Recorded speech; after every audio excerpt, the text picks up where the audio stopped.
Pendidikan Agama Kristen SMP kelas 8. Bab 9, Tantangan Iman Masa Kini.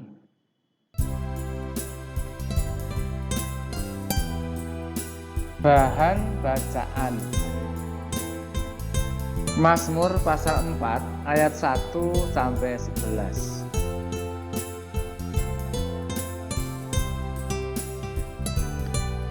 Doa pembuka pelajaran. Tuhan yang Maha Kasih, kami bersyukur atas segala anugerah dan berkat yang Kau curahkan pada hari ini. Bimbinglah kami untuk memahami kehendak firman-Mu, terutama bagaimana kami harus menghadapi berbagai tantangan kehidupan ini. Ajar kami agar tidak jatuh dalam pencobaan, tetapi lepaskanlah kami daripada yang jahat. Karena Engkaulah yang mempunyai kerajaan dan kuasa dan kemuliaan sampai selama-lamanya. Amin.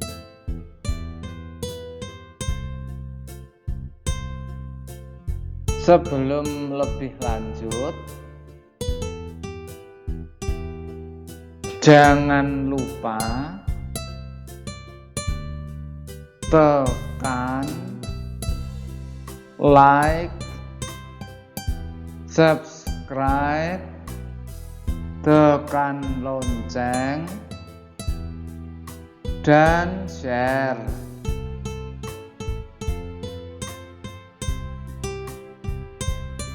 Pembahasan bab 9 tentang tantangan iman masa kini akan dijabarkan dalam beberapa topik. A. Pengantar, B. Tantangan iman masa kini, C. Meneladani Yesus, D. Bagaimana menghadapi tantangan, dan E. Rangkuman.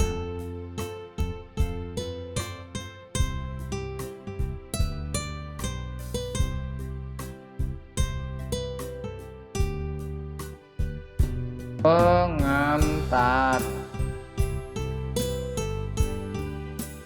Pada bab ini kamu akan dibimbing untuk mempelajari bagaimana menghadapi tantangan iman, khususnya sebagai remaja Kristen.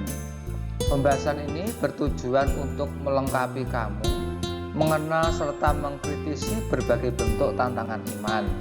Selain itu, pembahasan ini bertujuan untuk mencerahkan pemikiran mengenai memelihara iman supaya dapat menghadapi tantangan. Dunia masa kini menyuguhkan berbagai tantangan yang dapat meruntuhkan iman kamu sebagai remaja. Oleh karena itu, pembelajaran ini ingin menyadarkan kamu mengenai tantangan yang kamu hadapi dalam kehidupan sehari-hari. Selain itu, pembelajaran ini juga akan memberikanmu arahan bagaimana kamu bersikap dalam menghadapinya, supaya kamu terus bertumbuh sebagai orang beriman. 4 tantangan iman masa kini. Tantangan teknologi. 2. Akademik. 3. Rokok, narkoba, dan miras. Hormon.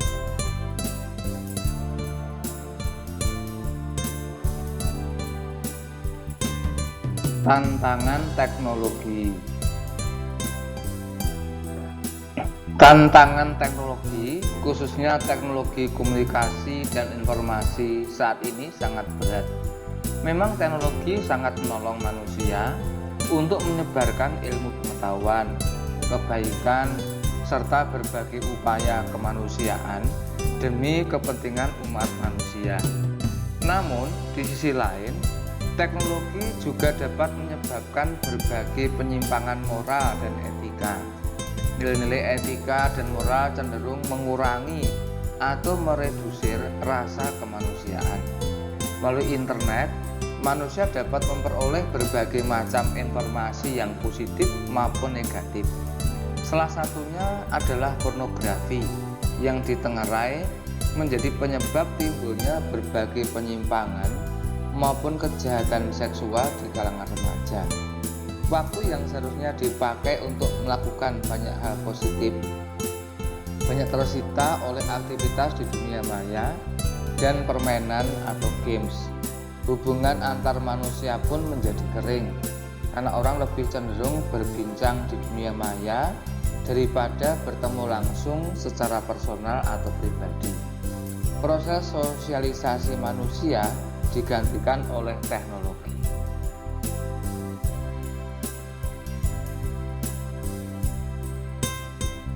Tantangan akademik. Tuntutan dalam dunia pendidikan saat ini amat tinggi dan cenderung menempatkan remaja dalam tekanan. Banyak tuntutan yang dibebankan pada kamu supaya memperoleh nilai tinggi di sekolah. Tuntutan-tuntutan itu seperti lulus dengan nilai memuaskan, diterima di sekolah bergengsi, favorit, atau kuliah di universitas ternama. Di samping itu, kompetisi di kelas juga amat ketat, terutama bagi kamu yang tinggal di kota-kota besar. Akibatnya, kamu harus mengikuti berbagai macam les demi mendongkrak nilai di sekolah. Seolah-olah waktu di sekolah tidak cukup memberikan pengayaan pada kamu. Tidak sedikit remaja yang terjerat gemar menyontek demi memperoleh nilai tinggi. Padahal pendidikan bukan hanya menyangkut nilai yang tinggi, melainkan bagaimana mengikuti proses pendidikan secara baik dan benar dengan karakter mulia dan berakhlak.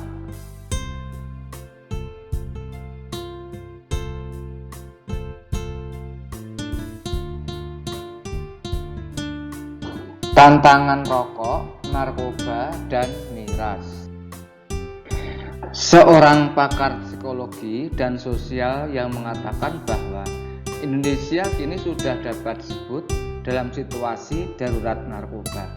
Sebab narkoba telah dikonsumsi dan merambah semua kalangan.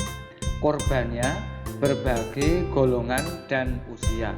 Artis, tokoh politik, aparat keamanan, aparat pemerintah, ibu rumah tangga, mahasiswa, pelajar, bahkan sampai anak-anak menjadi korban narkoba. Orang dari berbagai usia telah menjadi korban narkoba dan obat terlarang. Berbagai jenis obat terlarang dicampur ke dalam berbagai makanan seperti permen, coklat, es krim, rokok, dan lain-lain. Betapa menakutkan dunia yang ada di sekitar kamu. Bukan merupakan hal yang aneh jika kita saksikan remaja SMP, bahkan SD, merokok atau meminum minuman keras. Seolah-olah remaja yang tidak mencoba merokok atau meminum minuman keras bukanlah remaja gaul. Pemahaman ini sangatlah keliru. Ukuran gaul bukanlah mampu melakukan hal-hal yang menyimpang. Remaja gaul adalah ketika kamu dapat berteman dengan semua orang tanpa memandang latar belakang perbedaan.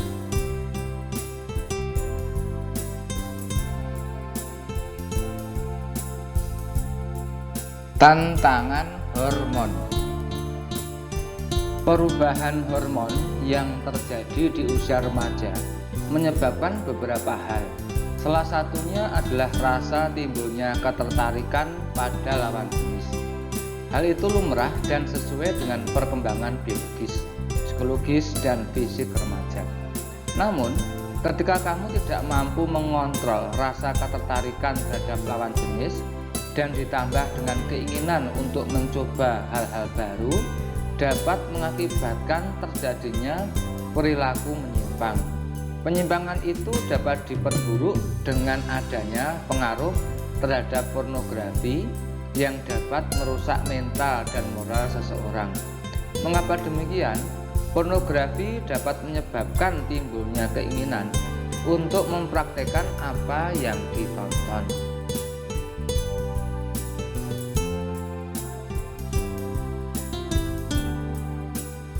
Coba perhatikan dasar firman berikut ini bagaimana menghadapi tantangan hidup masa kini. Yesus dicobai oleh iblis, Matius 4 ayat 1-11. Maka Yesus dibawa oleh Roh ke padang gurun untuk dicobai oleh iblis. Dan setelah berpuasa 40 hari 40 malam, akhirnya laparlah Yesus. Lalu datanglah si pencoba itu dan berkata kepadanya, "Jika engkau anak Allah, perintahkanlah supaya batu-batu itu menjadi roti." Tetapi Yesus menjawab, "Ada tertulis, manusia hidup bukan dari roti saja, tetapi dari setiap firman yang keluar dari mulut Allah." Kemudian iblis membawanya ke kota suci dan menempatkan dia di hubungan bait Allah, lalu berkata kepadanya, "Jika engkau anak Allah, jatuhkanlah dirimu ke bawah. Sebab ada tertulis, mengenai engkau ia akan memerintahkan malaikat-malaikatnya, dan mereka akan menatang engkau di atas tangannya, supaya kakimu jangan teratuk pada batu."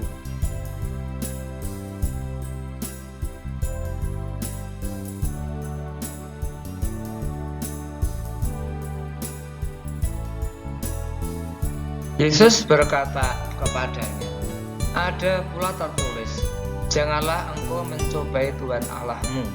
Dan iblis membawanya pula ke atas gunung yang sangat tinggi dan memperlihatkan kepadanya semua kerajaan dunia dengan kemegahannya, dan berkata kepadanya, "Semuanya itu akan kuberikan kepadamu, jika engkau sujud menyembah aku." Maka berkatalah Yesus kepadanya, "Enyahlah iblis, sebab ada tertulis, engkau harus menyembah Tuhan Allahmu, dan hanya kepada Dia sajalah engkau berbakti." Lalu ia meninggalkan dia, dan lihatlah, malaikat-malaikat datang melayani Yesus.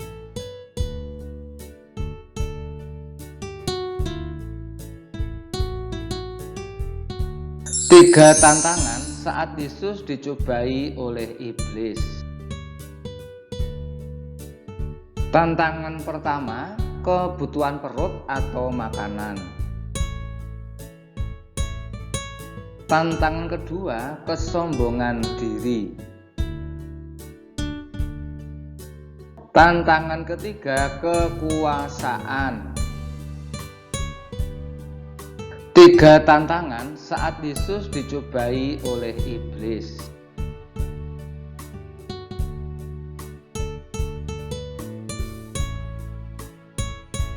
Tantangan pertama adalah kebutuhan perut atau makanan. Yesus diperintah iblis untuk mengubah batu menjadi roti. Tetapi Yesus berkata kepada iblis, "Manusia hidup bukan dari roti saja, tetapi dari setiap firman yang keluar dari mulut Allah." Relevansinya bagi remaja, tantangan yang berkaitan dengan kebutuhan tubuh, misalnya rokok, narkoba, miras, ngegames, pornografi, dan lain-lain, harus dikalahkan berdasarkan firman Tuhan. Tiga tantangan saat Yesus dicobai oleh iblis.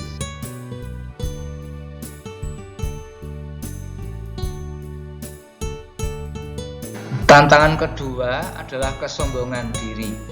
Yesus diprovokasi iblis agar menjatuhkan dirinya dari ketinggian bait suci untuk membuktikan bahwa dirinya adalah anak Allah. Kesombongan dan harga diri yang tidak pada tempatnya membuat remaja melakukan hal-hal yang menyimpang, membuktikan harga dirinya, misalnya merokok, minum minuman keras, atau mengkonsumsi narkoba, dan lain-lain. Tiga tantangan saat Yesus dicobai oleh iblis.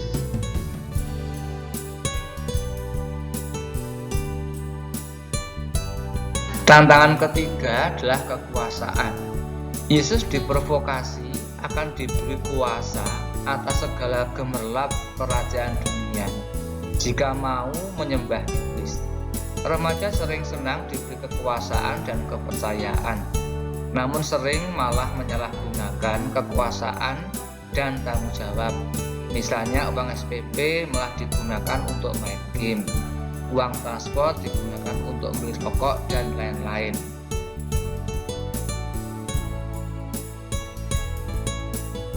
Berikut ini bagaimana tips menghadapi tantangan hidup masa kini. 1. Tidak mengandalkan diri sendiri tetapi mengandalkan Tuhan. 2. Setia dan taat. 3. Memiliki pendirian yang teguh. 4. Berpegang teguh pada janji Allah. 5. Tidak mengenal putus asa. 6. Berani menanggung resiko. 7. Tegar di tengah persoalan. 8. Memiliki keyakinan yang kokoh. 9. Tidak mudah terpengaruh. Berikut ini bagaimana menghadapi tantangan hidup. Kitab Nabi Yeremia 17 ayat 7 dan 8 menulis, "Diberkatilah orang yang mengandalkan Tuhan, yang menaruh harapannya pada Tuhan. Ia akan seperti pohon yang ditanam di tepi air, yang merambatkan akar-akarnya ke tepi batang air, dan yang tidak mengalami datangnya panas terik, yang daunnya tetap hijau, yang tidak khawatir dalam tahun kering, dan yang tidak berhenti menghasilkan buah." Dengan firman Tuhan ini, Allah memberi kekuatan pada tiap orang percaya untuk mampu menghadapi tantangan hidup.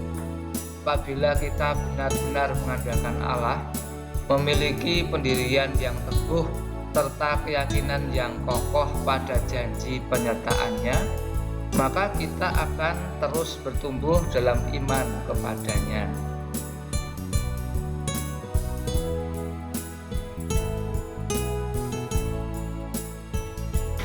Tidak ada manusia yang hidup tanpa menghadapi tantangan. Semua orang dalam segala usia pernah menghadapi tantangan dalam berbagai bidang kehidupan. Namun demikian, sikap setiap orang dalam menghadapi tantangan berbeda. Bagi orang Kristen, panduan dalam menghadapi tantangan adalah Alkitab yang menjadi kabar baik bagi orang beriman. Kesetiaan kita dalam berdoa dan membaca Alkitab menuntun dalam menghadapi tantangan, agar kita tidak hanyut dalam pusaran kehidupan. Sebaliknya, kita akan menjadi teguh, kuat, dan tidak hanyut karena dipandu oleh ajaran iman Kristen yang tertuang dalam Alkitab. Orang beriman memahami tantangan sebagai ujian iman dan bukan bayangan yang harus ditakuti dan dihindari.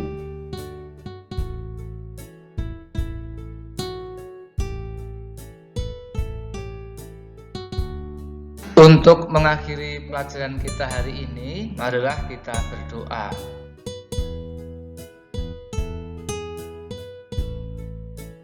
Kita ucapkan doa Bapa kami bersama-sama.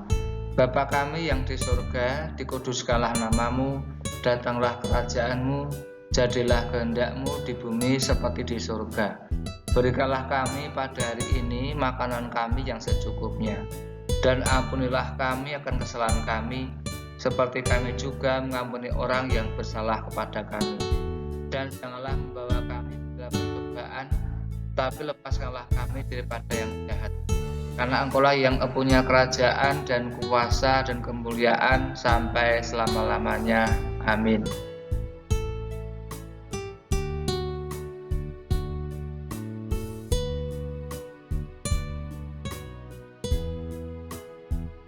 Menghayati terus warisan iman gereja-gereja perdana, mari kita ucapkan 12 pengakuan iman rasuli. 1. Aku percaya kepada Allah Bapa yang Maha Kuasa, Khalik langit dan bumi. 2. Dan kepada Yesus Kristus, anaknya yang tunggal Tuhan kita. 3. Yang dikandung daripada Roh Kudus, lahir dari anak darah Maria. 4. Yang menderita sengsara di bawah pemerintahan Pontius Pilatus, disalibkan, mati dan dikuburkan, turun ke dalam kerajaan maut. 5. Pada hari ketiga, bangkit pula dari antara orang mati. 6. Naik ke surga, duduk di sebelah kanan Allah Bapa yang Maha Kuasa. 7. Dan akan datang dari sana untuk menghakimi orang yang hidup dan yang mati. 8. Aku percaya pada Roh Kudus.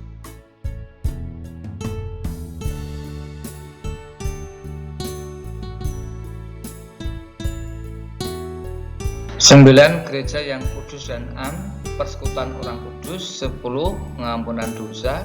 11, kebangkitan daging. 12, dan hidup yang kekal.